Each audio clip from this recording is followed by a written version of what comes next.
कल हम लोग पुल्सटैलिया वल्गरिस के बारे में बात कर रहे थे। बेसिक इसके बारे में हमने बात कर ली थी।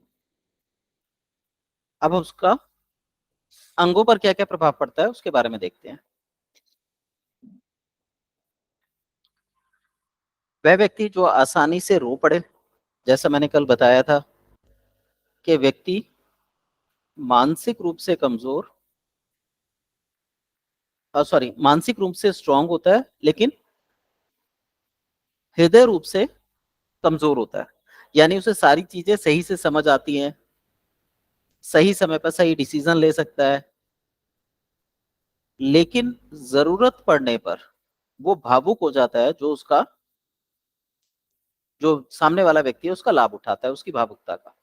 तो ऐसा व्यक्ति सामाजिक रूप से पीड़ा से ग्रसित होता है और स्पिरिचुअल नेचर का होता है। तो ऐसा व्यक्ति जो होता है, नाजुक होने के कारण यदि उसको कोई चीज समझ ना आए या उसके अकॉर्डिंग ना हो तो उसका रोना छूट पड़ता है।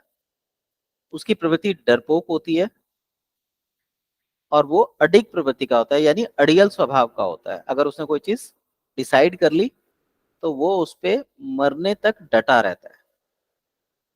ऐसे ही वो व्यक्ति जब भी अकेला होगा, अकेलेपन का डर उसको सताएगा।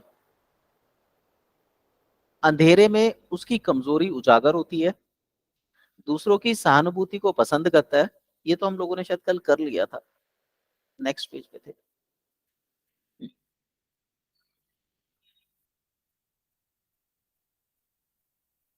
इसका जो चेहरा होगा वो दाहिनी तरफ को वायु से प्रभावित होगा, तो वहां पर उसके ड्रेनेज दिखाई देगी। हम लोग प्रैक्टिस के दौरान ये देखते हैं कि व्यक्ति के स्वभाव, उसका चाल ढाल, उसका बात करने का तरीका, चेहरा मोहरा किस तरीके का है, उसी तरीके की उसकी प्रवृत्ति पाई जाती है। हर व्यक्ति के चेहरे को यदि आप 4 भागों में बांटते हैं तो चारों भागों में अंतर दिखाई देगा। किसी का चेहरा चौड़ा होगा, किसी का जबड़ा पतला होगा, किसी का जबड़ा जो है मजबूत होगा और किसी का नाजुक होगा। ऐसे ही होठों की, आंखों की बनावट है। ये जो चेहरे की बनावट है ये इसके आंतरिक स्वभाव को दर्शाती है। इसको समझने का सबसे आसान तरीका जो है वो क्या है कि आप इसको एक फैक्टर मानिए कि जो सामने नजर आ रहा है फ्रंट फेस में, तो ये स्थूल रूप है। वो जो फ्रंट फेस नजर आ रहा है उसके ऑपोजिट साइड क्या रिएक्शंस हैं, ये इसका सूक्ष्म रूप है। और तीसरा जो है उसकी विचारधारा कैसी है। तो एक व्यक्ति का चेहरा देखकर हम उसके अंतरतम को पढ़ सकते हैं। और जैसा हम पढ़ेंगे दवाइयों का चयन, डेल्यूशन का चलन वैसा ही बनता है। तो चेहरे पे अगर हम जाते हैं तो दाहिनी तरफ के चेहरे पे स्नायुशूल के लक्षण दिखाई देंगे। स्नायुशूल न्यूलेगिया, अर्थात वहां पे नसों में कमजोरी महसूस होगी। एक साइड का चेहरा दबा हुआ, झुका हुआ दिखाई देगा। आपके सामने कोई भी व्यक्ति आता है, आप उसको बिल्कुल न्यूट्रल करके बैठा दीजिए, आप देखेंगे कि उस व्यक्ति के होठ नीचे की तरफ हैं, आंखें नीचे की तरफ हैं या वो ऊपर की तरफ है। अगर नीचे की तरफ है तो वो लिम्फेटिक प्रवृत्ति का होगा। यदि ऊपर की तरफ है, जितने भी कोने होते हैं, नाक का कोना, आंख का कोना, होठ का कोना ऊपर की तरफ है, वो सैंग्विन नेचर का है। परंतु जब हम मुंह की तुलना पेल्विक रीजन से करेंगे तो पेल्विक रीजन इसका बिल्कुल ऑपोजिट मिलेगा। यही स्थूल और सूक्ष्म का अंतर होता है। तो ऐसे व्यक्ति का चेहरा दाहिनी तरफ से दबा हुआ और चेहरे पर नमी दिखाई देगी। नीचे का होठ मोटा या सूजा हुआ सा दिखेगा और ऐसा लगेगा जैसे उसमें बीच में कटा हुआ। आपने देखा होगा कुछ महिला या पुरुषों में निचला होठ बड़ा होता है और बीच में एक धारी सी आती है। तो अगर आप चेहरे का विज्ञान जानते हैं तो आपको पता होगा ऐसे व्यक्ति को ये बोला जाता है ये बहुत भावुक है। तो यहाँ पे हम उसी चीज को पढ़ रहे हैं लेकिन देखने का दृष्टिकोण दूसरा है। हमने कहा कि मन से मजबूत होगा पर हृदय से कमजोर होगा, भावुक होगा, सहानुभूति वाला होगा। ऐसे व्यक्ति में रात के समय, शाम के समय शरीर में ठंडक का प्रभाव बढ़ जाता है। इसके शरीर में जितने दर्द होते हैं ज्यादातर हड्डियों के होते हैं या शरीर ठंडा पड़ने की वजह से होते हैं। जब ये तनाव में आएगा शरीर ठंडा पड़ जाएगा। मुंह की बात करें तो मुंह में चिकनाहट रहती है।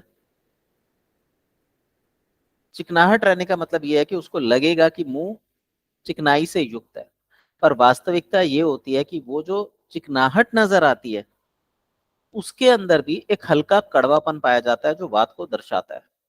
और जब ऐसे व्यक्ति के शरीर में पानी का अभाव होता है तो मुंह सूखा हुआ लगने लगता है। अब यहाँ पे क्या लिखा हुआ है, ये लिखा हुआ है शुष्क मुंह बिना प्यास के। अच्छा, आज मैंने आपके साथ अभी शेयर नहीं करा।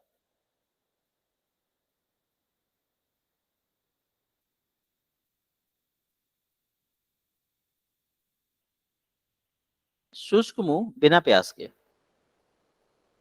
जिसका अर्थ हुआ कि मुंह तो सूखा रहता है और प्यास उसको महसूस नहीं होती, और ऐसा व्यक्ति इसे बार बार धोने की कोशिश करता है। यानी ये व्यक्ति साफ सफाई को पसंद करेगा। होठों में ड्राइनेस रहती है जिसकी वजह से उसका मन करेगा कि उस पर बार बार जीभ फेरता रहे। नीचे के होठों में दरार पाई जाती है। पीली या सफेद रंग की जीभ होती है जिसके ऊपर बलगम की लेयर बनी होती है। अब यदि हम इस अवस्था की तुलना करें तो यही अवस्था, क्योंकि हमने ये जाना था गला एनस को दर्शाता है, अगर गला एनस को दर्शाता है तो हमारा जो मुख है वो गुदा केंद्र को दर्शाएगा जहां पे हमारा मल स्टोर होता है। तो ऐसी अवस्था में अगर मुख में ये कंडीशन बनी है तो इसकी opposite condition, same condition anus में भी बनेगी, सॉरी रेक्टम में भी बनेगी। तो वहां पर ड्राइनेस हो सकती है, पाइल्स के लक्षण हो सकते हैं, आंव की शिकायत हो सकती है। तो ऐसे व्यक्ति को जब भी वो मोशन पास करेगा, मोशन खुल के नहीं आता, मरोड़े के साथ आता है। तो ऐसे व्यक्ति को जब वो मुंह में तेल या पानी रखता है तो काफी आराम मिलता है। बलगम जीभ पे बनी होती है जो इंडिकेट करती है कि इस व्यक्ति को कॉन्स्टिपेशन की शिकायत है और आंतों में आंव की शिकायत है। दांत कमजोर होते हैं और ऐसा व्यक्ति अधिकतर ठंडी चीजों को खाना प्रेफर करता है। शरीर भी ठंडा है और ठंडा खाना पसंद करेगा।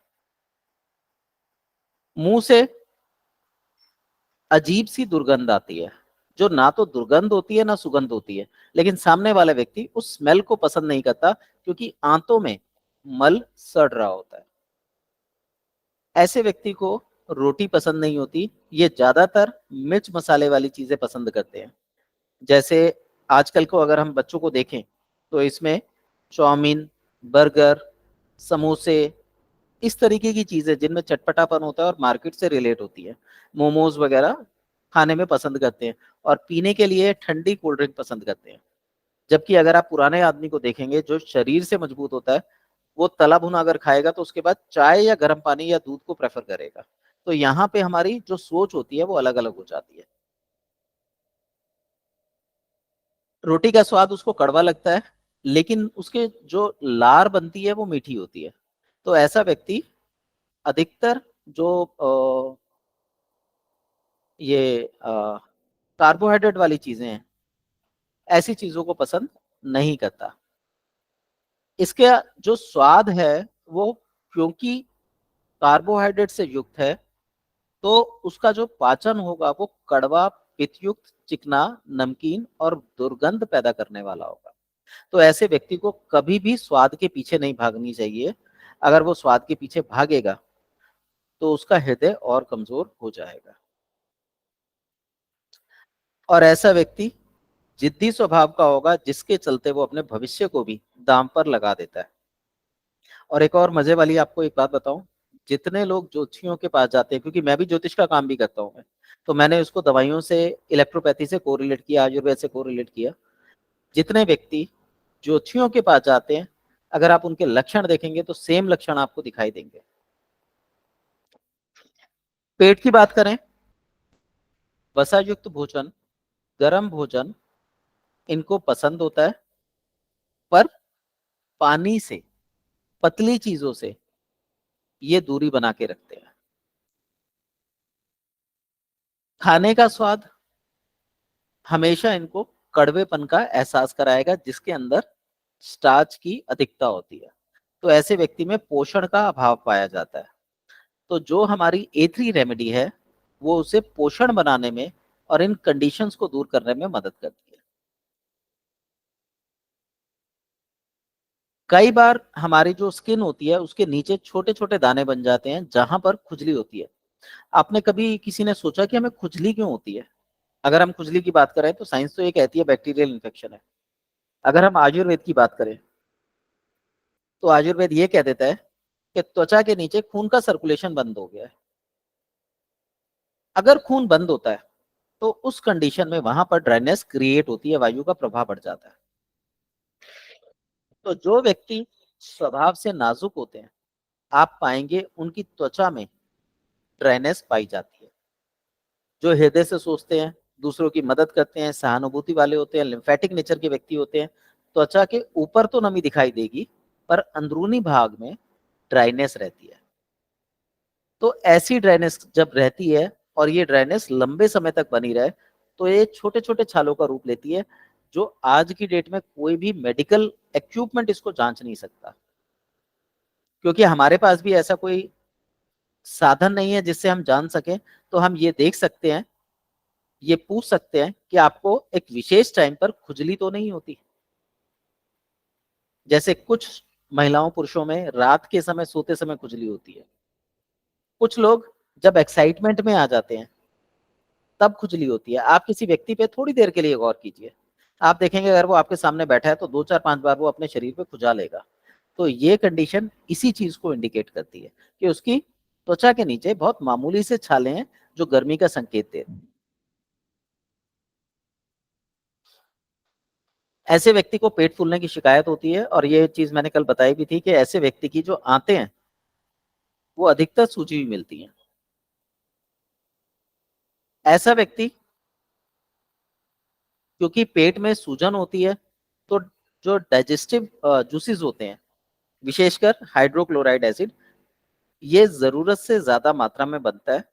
और व्यक्ति जब भी स्वाद की कल्पना करेगा तो इस व्यक्ति के शरीर में हाइड्रोक्लोराइड एसिड बनने की वजह से इस व्यक्ति का जो शारीरिक रूप होगा वो कमजोर होगा। अगर हम नाभि की बात करें तो वो ऊपर की ओर चढ़ी हुई मिलेगी, कॉन्स्टिपेशन को दर्शाएगी। अनडाइजेशन की शिकायत होगी, पेट में पानी मिलना, छाले दिखना लक्षण होंगे।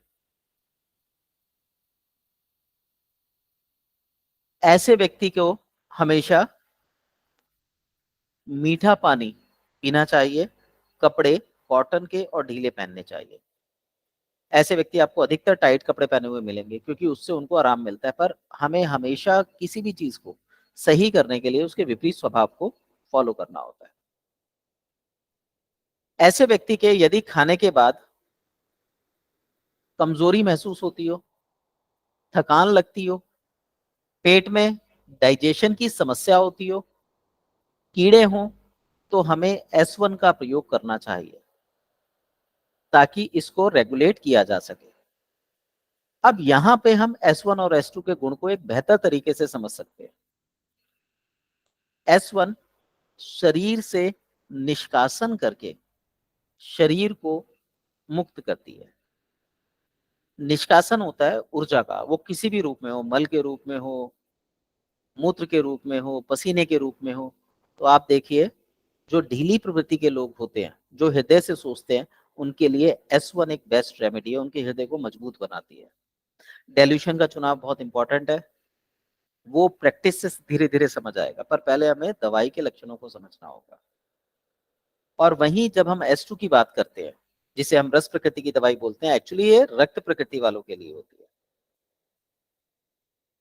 तो ये दवाई ये भी वही काम करती है जो S1 करती है। जब आप इनका प्लांट का कंपोजिशन देखेंगे तो केवल एक प्लांट चेंज है, बाकी सारे प्लांट सेम है। तो उस शक्ति को, जिसके लिए वो दवा बनाई गई है, केवल उस प्लांट के थ्रू ही नहीं, जो एक अतिरिक्त प्लांट लिया गया है, केवल उसके थ्रू ही उसको शक्ति नहीं दी गई, बल्कि बाकी पौधों को अलग अलग रेशियो पर रख के उसकी मात्रा को उस तरफ धकेला गया है कि वो अधिक अच्छा रिजल्ट एक प्रॉपर फैक्टर पर दे सके। अगर आप इलेक्ट्रोपैथी की औषधियों का कॉन्सेप्ट देखेंगे तो ये बहुत इजी कॉन्सेप्ट है, बस थोड़ा सा फोकस करने की जरूरत है। एस ग्रुप में देखें तो एस ग्रुप में 9 औषधियां ही बेसिकली यूज करी गई हैं, और हर औषधि में केवल 1 या 2 प्लांट ही अलग हैं, बाकी सेम कॉम्पोजिशन चल रहे हैं, सेम ए ग्रुप में है। ऐसे ही आप पी ग्रुप देखेंगे, एफ ग्रुप देखेंगे, सिर्फ कॉम्पोजिशन में अंतर डाला गया और 1 या 2 प्लांट बदले गए, उससे पूरा का पूरा दवाई का जो प्रभाव है वो बदल गया। अब यदि हम इसको समझ लें कि कौन सी चीज लिम्फेटिक नेचर के लिए और कौन सी सैंग्विन नेचर के लिए, कौन सी चीज पित्त के लिए काम करती है और कौन सी चीज कफ के लिए काम करती है, दोनों एक ही चीज है, तो हम आसानी से उनको रेगुलेट कर सकते हैं। और रही बात वात का नेचर, वात उन दोनों को चलाने का, बैलेंस करने का काम करेगा। तो वात के लिए हमें इतनी मेडिसिन की जरूरत नहीं होती, हमें सिर्फ खून को बढ़ाना होता है, वात रेगुलेट हो जाता है। तो जिन लोगों को खाना खाने के बाद पेट में पानी हो, अपच की शिकायत हो, पेट में भारीपन आता हो, ऐसे व्यक्ति को S1 देनी चाहिए, और अगर इसके उल्टे लक्षण आते हो तो व्यक्ति को S2 देनी चाहिए। जिस व्यक्ति को सुबह उठने पर पेट में गैस बनती हो, कुछ कुछ खाते रहने का मन करता हो, भूख लगने जैसा आभास होता हो, पेट में चूहे कूदते हो या अंदर की ओर कुछ जाता हो जिससे चिड़चिड़ापन होता हो, सुबह नशा करने की आदत हो, चाय कॉफी दूध, ये भी नशा है एक प्रकार का, सुबह उठते ही भूख लगती हो, रोटी खाने की इच्छा करती हो, ये व्यक्ति हृदय से सॉफ्ट होते हैं, और हृदय से सॉफ्ट होने के कारण इन व्यक्तियों में रक्त का अभाव पाया जाएगा। तो ऐसे व्यक्ति को रक्त बढ़ाने के लिए A3 का प्रयोग अन्य औषधियों के साथ करना चाहिए। अगर हम एक नॉर्मल कंडीशन में देखें तो आमाशय यानी पेट और उदर, ये भी पेट होता है, पर इन दोनों में एक बहुत बड़ा अंतर पाया जाता है। आमाशय यानी स्टमक और उदर यानी डिडोनम। आमाशय वो स्थान है जहां पर HCl भोजन में मिलाया जाता है, जबकि उदर या डिडोनम वो स्थान है जहां पर लीवर के द्वारा छोड़ा गया जूसेस भोजन में मिलाया जाता है। तो उदर पीड़ादायक महसूस होगा। अगर आमाशय में दर्द हो रहा है तो लेफ्ट साइड को दर्द होगा, नाभि से लगभग 8 उंगल की दूरी पर, और यदि उदर में दर्द हो रहा है तो नाभि से 4 उंगल की दूरी पर, 2 उंगल की दूरी पर दर्द होगा। तो इससे हम डिफ्रेंशिएट कर सकते हैं कि जो प्रॉब्लम है वो डिडोनम में है या स्टमक में है। यदि हम स्टमक की बात करें तो औषधियां अलग होंगी, डिडोनम की बात करें तो औषधियां अलग होंगी, लेकिन मेडिकल साइंस में जब हम बात करेंगे तो ये दोनों ही स्टमक है। तो हमें इन चीजों में अंतर करने के लिए उसे ब्रेक करना होगा, और ये ब्रेक करने का रूल ऐसे समझ लीजिए, एलोपैथी अंग्रेजी है और इलेक्ट्रोपैथी हिंदी है। हमारे यहाँ पे रिश्ते होते हैं, चाचा है, ताऊ है, बुआ है, फूफा है, तो ये रिश्ते होते हैं जिससे हम काफी अच्छे से समझ सकते हैं कि ये व्यक्ति हमारा क्या लगता है। पर यदि हम अंग्रेजी की बात करें, विदेशी की बात करें, तो वहां पर चाहे फूफा हो, चाहे ताया हो, चाहे चाचा हो, सारे अंकल हैं। तो हम ये डिफरेंशिएट नहीं कर सकते कि इनसे हमारा क्या रिलेशन है। ऐसे ही जब हम एनाटॉमी फिजियोलॉजी की बात करते हैं तो उसमें कुछ शब्द ऐसे आ जाते हैं जो अंतर करने के लिए दिक्कत पैदा करते हैं, वही स्टमक का डिफरेंस है। ऐसे ही अगर आप देखेंगे तो ब्लड, रक्त है, डजेंट मैटर वो आर्टरी में है, वेन्स में है। पर जब हम हिंदी में बात करें तो रक्त पूरी कंडीशन जैसे ब्लड है वो है, लेकिन जब हम खून की बात करते हैं तो उसे हम शुद्ध और अशुद्ध में बांट के देख सकते हैं।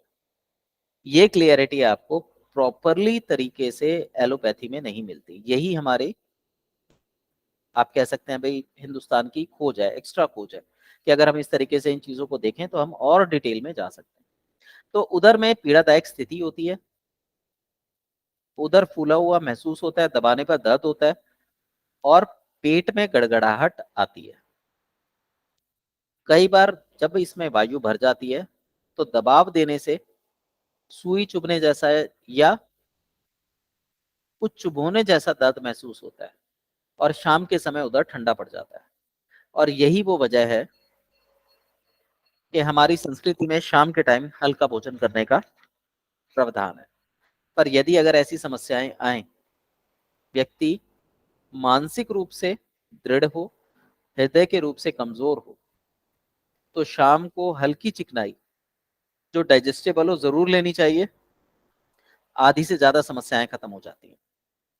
आपको पता है, कोई बताएगा हमारी 38 औषधियों में ऐसी कौन सी औषधि है जो चिकनाहट पैदा करती है? किसी एक औषधि का नाम बताएंगे?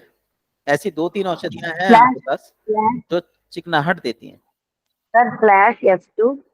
मैम स्लास काम नहीं करेगी। स्लास जो है इंटेस्टाइनल रेमेडी है। सर उसमें चिकनाहट लगाती है ना सर। हाँ चिकनाहट रहता है, लेकिन वो इंटेस्टाइन को चिकनाहट देने के लिए बनी है।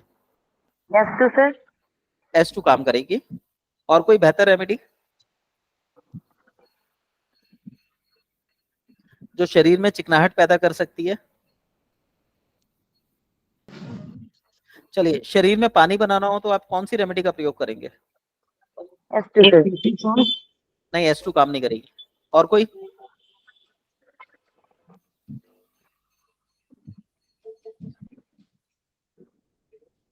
अगर शरीर में पानी की मात्रा को बढ़ाना हो तो आप कौन सी रेमेडी का प्रयोग करेंगे जिससे शरीर में पानी बन जाए?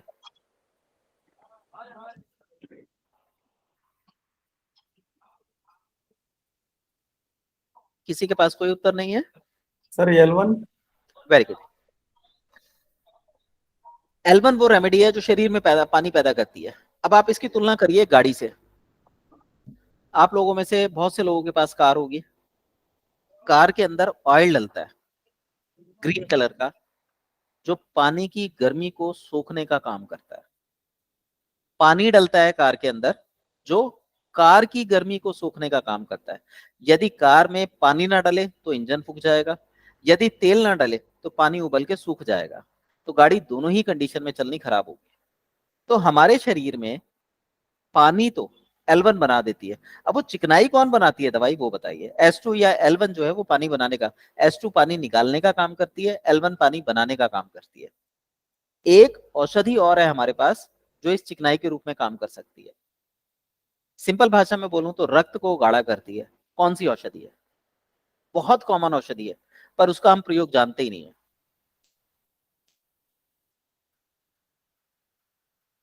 किसी का ऐसा कोई विचार है कि हाँ ये वाली औषधि है? चलिए एक एग्जांपल देता हूं, उसे हम लगाने में प्रयोग करते हैं, खाते नहीं है। APP। एपीपी। एपीपी कभी आप अपने पेशेंट को देखे देखिए, अगर किसी का खून पतला है तो खून गाढ़ा कर देगी, ये इसकी खासियत है। तो एपीपी वो औषधि है जो कार में वाटर हीट रेजिस्टेंट का काम करती है। यानी अगर हमारा शरीर कार है और शरीर में पानी को रोकना है तो आपको एपीपी का सहयोग लेना होगा। और ये मेरा पूरा विश्वास है कि अभी तक हम लोग इस बारे में ज्यादा नहीं जानते कि एपीपी क्या क्या काम कर सकती है। हम उसे स्किन वाटर के रूप में लेते हैं, स्किन पे लगाते हैं, खाने पीने में विशेषकर हम इसका प्रयोग नहीं करते। पर आप इसका प्रयोग करके देखिए, बहुत अच्छे रिजल्ट आते हैं। तो ऐसे व्यक्ति जिनके अंदर खून पतला होता है वही लोग भावुक होते हैं। यदि आप उसको एपीपी का सेवन कराएंगे तो उसकी बहुत सारी चीजें बदल जाएंगी। अगर आप लोग चाहें तो एक ग्रुप पढ़ने के बाद हम लोग एपीपी पढ़ सकते हैं ताकि हम उसको इससे कोरिलेट कर सके। अब आप बात करते हैं मल की। मल हवा के प्रेशर के साथ निकलता है।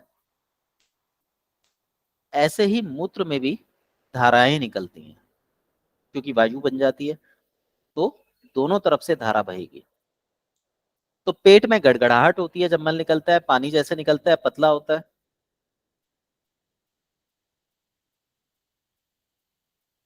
इसके अंदर बवासीर की स्थिति बनी रहती है, जिसे अंधी बवासीर बोलते हैं। अंधी बवासीर का मतलब ये है, कभी पाइल्स रक्तीय हो जाएगी, उसमें ब्लीडिंग होगी, और कभी ड्राइनेस होगी, कभी एनस में कांटा चुभेगा। तो खुजली, ड्राइनेस और चिपचिपेपन का एहसास आपको जांग और पेल्विक रीजन में बना रहता है। आप लोगों ने सुना होगा कुछ लोगों को टांगे लड़ती हैं, टांगे लगती हैं, विशेषकर महिलाओं में। जैसे इसका एक कॉमन शब्द है जांग मिलना, जांग लगना। तो यहाँ पे एलर्जी होती है। अगर आप एलोपैथी में जाते हैं तो इसे बैक्टीरियल इन्फेक्शन की वजह से बोल देते हैं, पर यदि आप देखें तो वहां पर पानी रुक गया है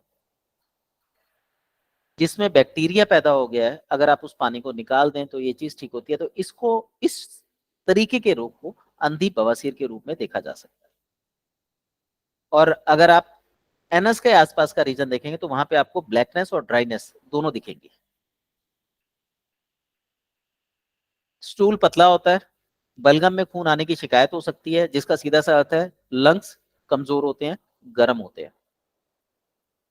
पैर ठंडे रहेंगे, और व्यक्ति दिन में भले ही एक बार मल पास करे, पर मल खुल के कभी साफ नहीं होता। कभी 2-3 महीने में एक आध बार खुल के साफ हो जाए तो हो जाए, क्योंकि वो प्रतिदिन मल जाता है, प्रतिदिन मल पास करता है।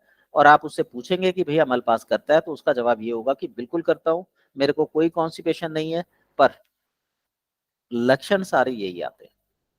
हम उसे कॉन्स्टिपेशन मान के ही इलाज करते हैं, और जीभ पर हमेशा ऐसी कंडीशन में एक मोटी व्हाइट कलर की लेयर बनी होती है। ऐसे ही जब वो मूत्र जो है ब्लैडर में भर जाता है और वो लेटा होता है, तो ये जो प्रेशर है ये पीछे की ओर पड़ता है, जिसकी वजह से रीढ़ की हड्डी पर प्रेशर आता है और गूदा द्वार अपनी जगह से सरक जाता है। यही वो वजह बनती है जो उसको बवासीर पैदा करती है। तो मूत्र में इच्छा की वृद्धि होती है, लेटने पर बुरा होता है, और पेशाब के दौरान और बाद में मूर्ग मार्ग के छिद्रों में जलन होती है, वहां पे पित्त बढ़ी हुई पाई जाती है। रात में सोते समय यूरिन का प्रेशर बनता है, प्रभाववश वो उसको रोक के रख सकता है, पर ये थायराइड रोग को बढ़ाने का काम करेगी।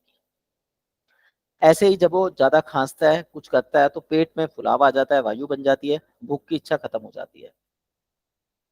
और इसी तरीके से जब वो यूरिन पास कर लेता है तो हल्का सा मूत्राशय के क्षेत्र में दर्द बना रहता है।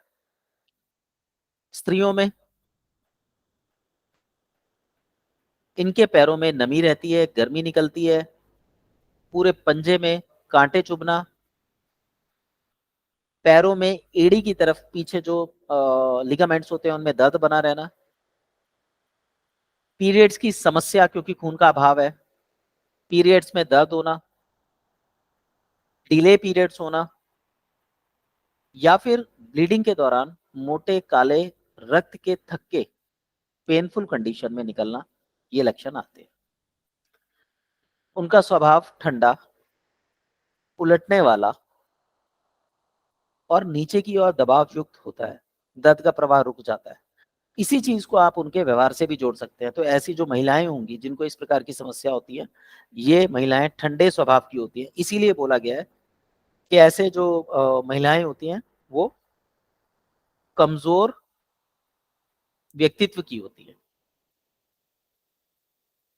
ये महिलाएं अधिकतर ज्योतिषियों, तांत्रिकों, पंडितों इत्यादि को प्रेफर करती हैं कि वो इनकी समस्याओं का हल निकाल दें।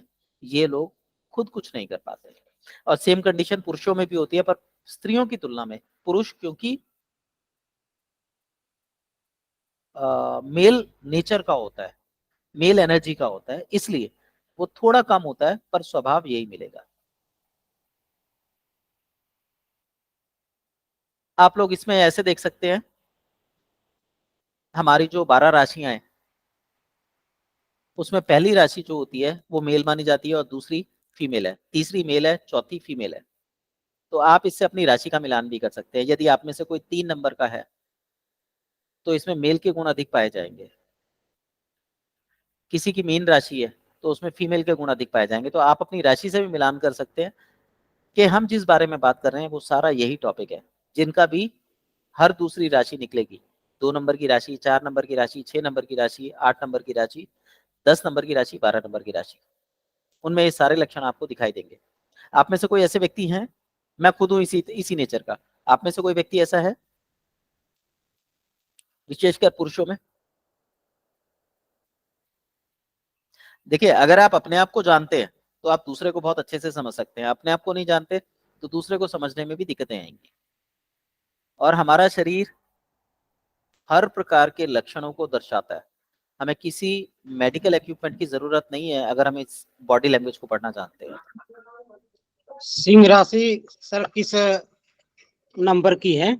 देखिए, सिंह राशि 5वें नंबर पे होती है, आप में पुरुष तत्व के गुण पाए जाएंगे, आपको ये बीमारियां नहीं होंगी, जी आपको वो बीमारियां होंगी जो S2 में होती हैं, जी जी S2 के जो लक्षण है वो मिलेंगे आपको। जी, थैंक यू सर। और कोई?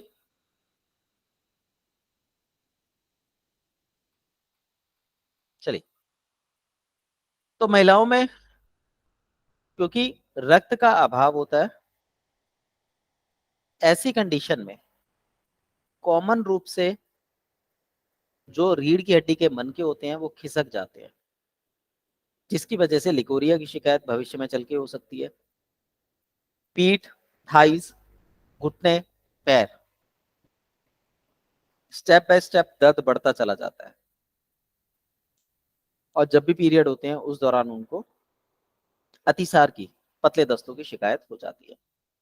वहीं पुरुषों में बात करें तो सेम समस्या अंडकोश में पैदा होती है, मूत्र मार्ग में गर्मी और दर्द महसूस होता है, मूत्र डेंसिटी में गाढ़ा होता है, और उसके अंदर जो मूत्र के तत्व हैं वो बड़े हुए पाए जाते हैं। ऐसे व्यक्ति में अगर आप थोड़ा सा गौर करेंगे तो इनको जो प्रोस्टेट ग्लैंड की शिकायत होती है वो पाई जाती है। और महिला हो या पुरुष हो, दोनों में गनोरिया के लक्षण मिलते हैं। गनोरिया यानी पेल्विक रीजन की गर्मी। कंडीशन चाहे महिला हो पुरुष हो, ऑर्गन सेपरेट हो सकते हैं परंतु बीमारियों के लक्षण सेम होंगे। व्यक्ति को, पुरुष को मूत्र बूंदों के रूप में निकलता है, धारा टूटी हुई होती है, और तीव्र प्रोस्टाइटिस के रोग पाए जाते हैं। पेशाब करने के समय दर्द, ऐंठन बढ़ जाती है, और ऐसे व्यक्ति की कमर में, विशेषकर राइट हैंड साइड में दर्द मिलता है। और ऐसे व्यक्ति को करवट लेके लेटना चाहिए, क्योंकि जब भी उसकी यूरिन की थैली भरेगी तो उसको यूरिन का आभास होते ही तुरंत यूरिन पास करना चाहिए, रोकने के बारे में भूल के भी नहीं सोचना चाहिए। और प्रोस्टेट होने का मतलब है एक तरह की पथरी जो यूरेथ्रा के अंदर हो गई है। फिजिबल रूप में भले ही ना हो, पर पथरी मान के उसका उपचार करेंगे S5 S2 के द्वारा तो उपचार हो जाता है, प्रोस्टेट ठीक होता है। और यदि प्रोस्टेट मान के उपचार करेंगे तो जब तक आप दवाई देंगे आराम आएगा, बाद में वो समस्या दोबारा आ जाती है। तो गर्मी निकालने के लिए हमें A3 का प्रयोग करना चाहिए, और A3 देखिए गर्म दवाई है, आप लक्षणों को मिलान करके चलेंगे तो चीजें बहुत अच्छी काम करेंगी।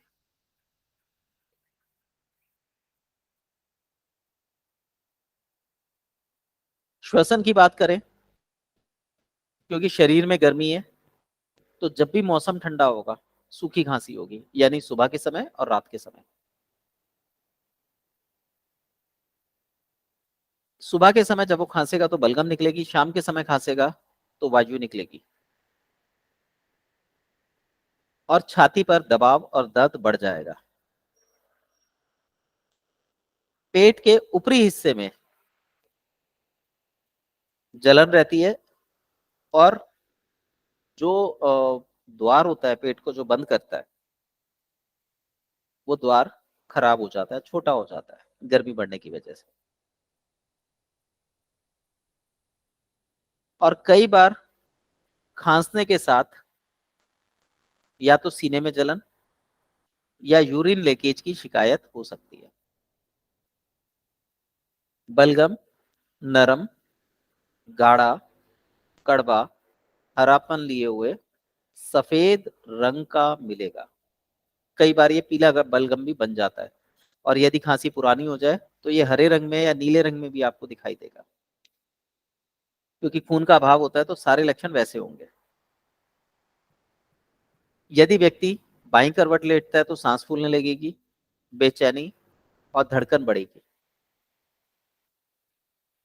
तो ऐसे व्यक्ति को एस्टन का प्रयोग बेहतर रहेगा। अब यहां पर आप देखिए, हम बात कर रहे हैं श्वसन संस्थान की और दवाई हम ले रहे हैं एस्टन इंटेस्टाइन की।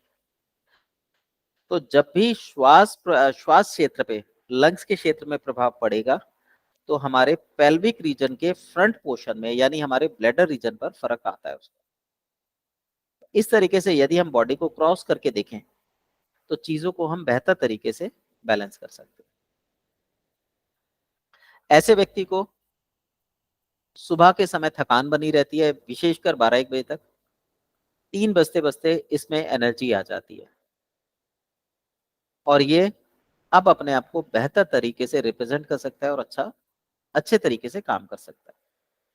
तो ऐसे व्यक्ति को बीच बीच में नैप लेने की आदत डाल लेनी चाहिए। और यदि A3 का प्रयोग करें तो कम से कम 9 महीने का प्रयोग जरूर करें। अगर आप 9 महीने का प्रयोग लेके नहीं चलेंगे तो A3 वो बेनिफिट नहीं दे पाएगी कि रिकवरी हो सके, क्योंकि ये DNA इम्पैक्ट तक चला जाता है, खून बनने के प्रोसेस को बाधित कर देता है।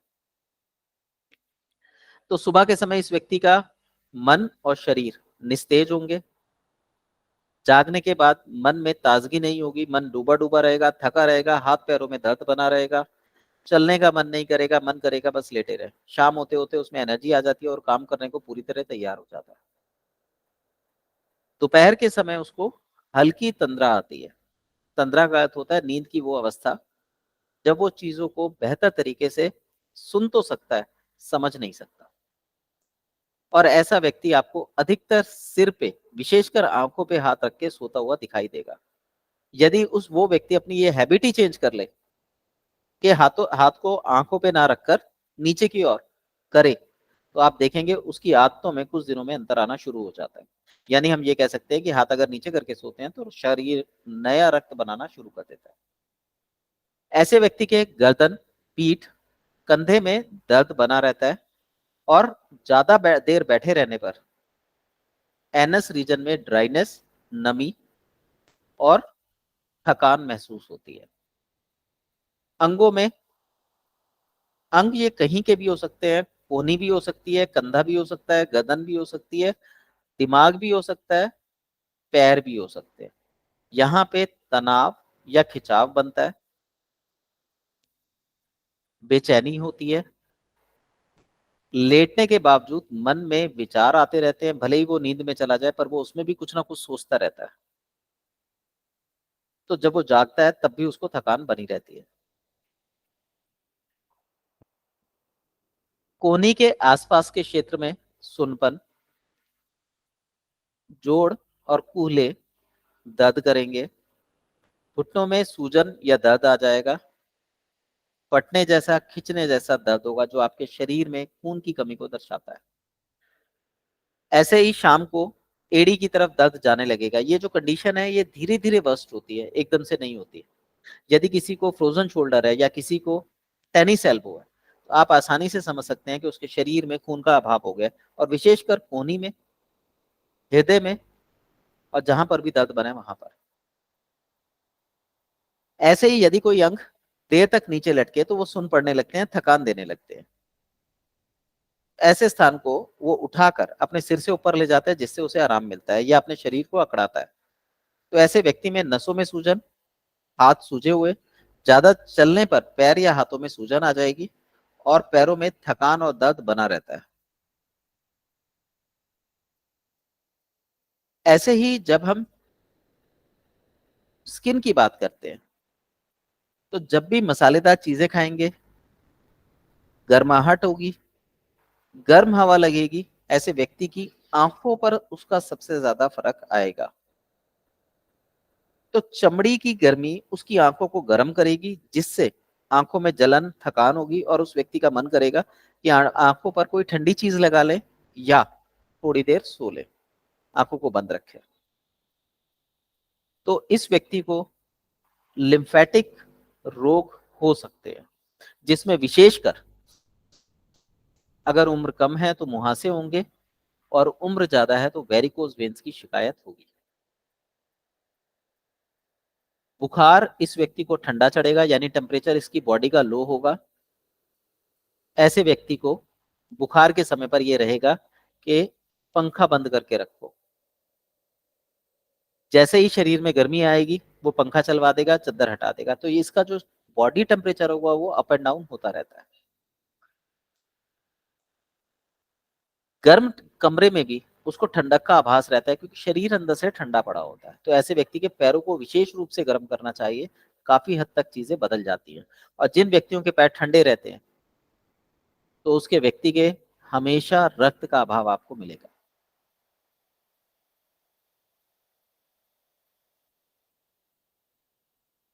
ऐसे व्यक्ति को अक्सर जो देखा गया है वो ठंड के रोगों में काउंट किया जाता है,